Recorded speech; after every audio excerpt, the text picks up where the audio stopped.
are back. You are listening to Captain Controversy in the Revolution, where revolution is in the air, and you might want to start bringing a gun. I don't know, though. Now, I'm going to my favorite segment, so I can go to bed in a happy mood. It's my segment called Shut Up, Nobody Asked You, where I browse the Yahoo Answers community and give advice to questions, even though they're not listening. I don't type the answers because I don't care. And first we go to Allison, who wants to know, could I possibly be a lesbian? She says, well, I've always had thoughts about girls, but IDK, I've had a couple boyfriends that I've really liked and found attractive, but lately I've found that I'm not as attracted to guys as much, except Asian guys, and this one guy in my gym class. Anyway, recently I walked into a shop, and the girl at the register, she had short light pink hair and light blue eyes, and made eye contact the second we saw each other, and I felt a weird nervous feeling in my stomach, and cheeks started burning. I kept wondering, what the hell was I feeling? We continued to make eye contact until I paid for my CD. Ugh, she was so cute. OMG, please help me. Could I possibly be bi? Oh, and I have a BFF and I'm not attracted to her whatsoever. Like, even when we're both naked in one room. Well, that's kind of irrelevant, Allison. Sounds to me like you're a little bi-curious. So go do a lesbian thing. And lucky for you, because you're a girl, people will think it's hot. So, you could be bi, but it sounds like you're also attracted to a guy in your gym class and Asian guys. So maybe you should try to get that cute girl at the CD shop and the cute guy in your gym class and an Asian guy to all participate in an orgy with you. And if you come out of it enjoying all parts of it, you're bi. And even without that, it sounds like you could be bi. So, there you have it. And the next question comes from Scott, who wants to know, is my girlfriend mad at me, you think? He said, we were hanging out and she mentioned this guy she was seeing before me because of a piercing he had. I said, oh well, he sure was a good catch. Sarcastically, she said he was just a friend with a friend with, and I said, okay, and she said, what's your problem? I said, nothing. We seemed fine after that, though, so IDK, she didn't seem mad at all. We held hands and kissed, and she said, I love you. Do you think she was mad or no? You know what I think? I think it doesn't matter. So, there. So get over it. Move on with your life. And start getting worked up over the things that matter. You know, like the kid who could spend 20 years in prison over rap lyrics. Just be glad that's not you. Next question comes from Pink Glasses, who wants to know, do guys mind vagina hair? What is an acceptable amount? Well, all depends on the guy you ask. But personally, I prefer a clean shaven. Not to the point where you look like a little girl, though, because then it just gets weird. So if you shave it, but I can tell that there has been hair there before, or you leave a little patch of hair somewhere, then that's cool. That's about the right amount. So don't have a forest like what a guy has. Personally, what I think is one of the nice ways to differentiate between guys and girls, and you can call this a stuck-up view if you want, is that I personally just think there should be some differences between male grooming and female grooming. Like, personally, I think a man's pubic area is meant to have all the hair that it grows. Maybe shave the ass if you have hair to the point where it covers your skin. But otherwise, be a man, keep it. If you're a girl, differentiate yourself from the men and keep it clean. Because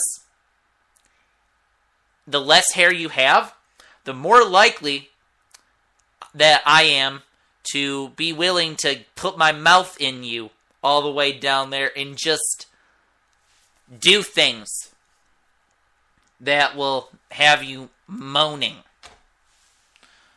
Just my personal thoughts on that. Now, next question is, can I get her to like me again? This is from Sweets.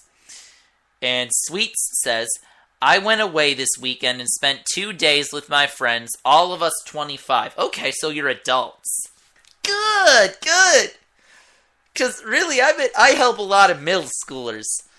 It'll be nice to be able to talk to an adult. It says, one of the being a girl I'm really into. She was paying attention to another guy, and I was hurt over it.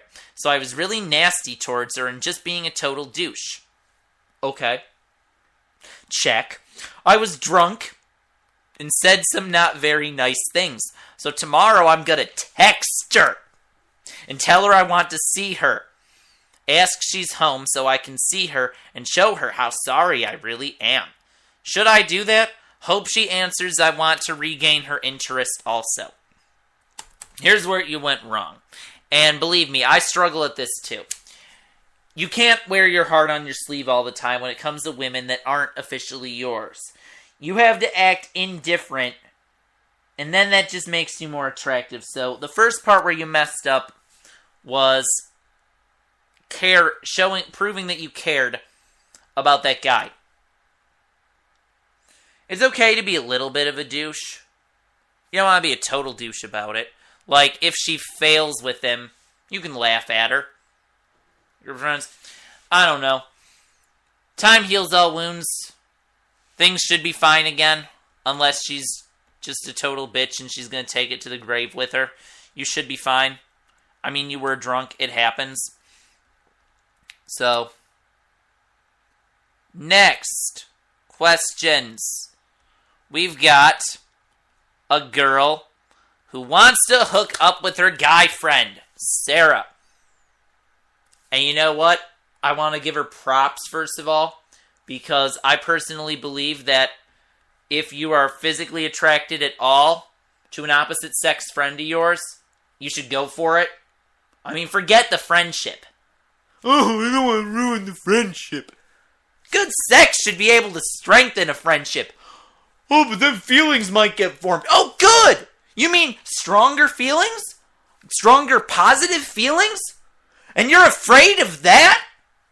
But anyway, Sarah wants to hook up with her guy friend. She says, I'm friends with this guy, but he hasn't made a move on me ever. I've known him for a few years, but we've started hanging out a lot more lately. We've literally slept in the same bed together without doing anything sexual. I was interested in someone else at the time, and he knew that. Yet you were sleeping in the same bed as him. What a fucking tease. Well, anyway, knew that, but anyway, it says, lately I've been really into him, but he seems oblivious to it, which I'm confused by. Not to sound full of myself or anything, but all of my guy friends have made a move on me in the past, besides this guy. I'm so confused. He's not gay and he's not shy. Honestly, I really just want to fuck him. Can someone please give me advice or thoughts? You know, it's funny. I think he's doing what guys are supposed to do and just acting like he doesn't care. You've got to dress real sexy. You've got to make the moves, okay? You know, while you were into some other guy, he might have been into you back then. And he might have just said, fuck it. If she wants me, ball's in her court. Sounds to me like the ball is in your court, Sarah. So make the move. Do it. There is nothing hotter than a girl who just makes the move, takes all the guessing games away. So hook up with them. Make sure he uses a condom. Now, we go to Jessica, who is 20 years old and in college. Ooh, just like me. She says, every guy I meet, I compare to my crush. Please help me move on. She says, I need advice, and by crush I mean some guy I don't even talk to anymore, but can't seem to move on from. I really need to move on, but no one seems as good looking, as nice, as funny, etc. as my crush, and I feel no butterflies around any of these guys. It's been freaking a year and a half, and I'm still not over him. I'll do anything to move on. So advice, well, okay. As a guy who passively aggressively is not completely over someone,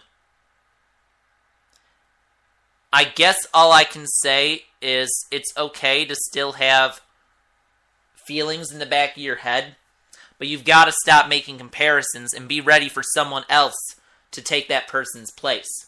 That's the mode I'm in right now.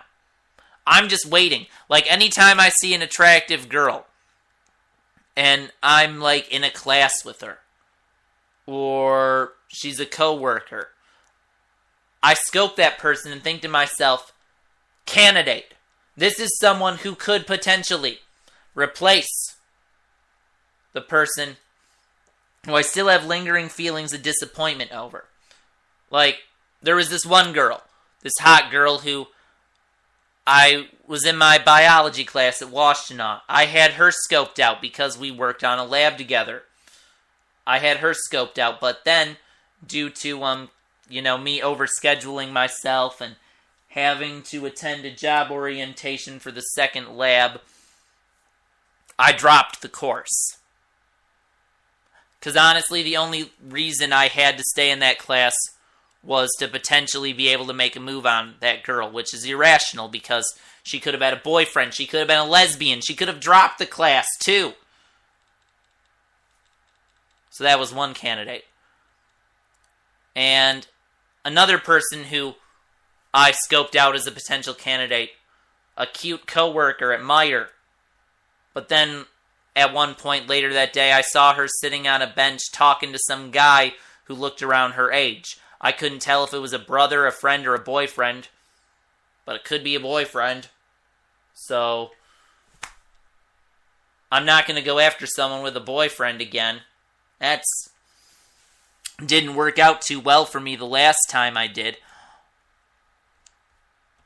So basically what you have to do is be open to all possibilities. There was someone I talked to on the internet for a little bit. She had posted an ad. She was my age. It seemed like we were making decent conversation. We even exchanged pictures of each other's faces, and no, that is not when the communication stopped. My initial response had a picture of my face, and she talked to me. So it wasn't my looks. And we just started conversing about, what we were doing in college. And then all of a sudden, she just stopped communicating with me. Do I know what happened in her life? Do I know why she stopped? No. I don't really care. So I've moved on. So there have been a few really subtle candidates. If any of them come anywhere close to filling the void, no.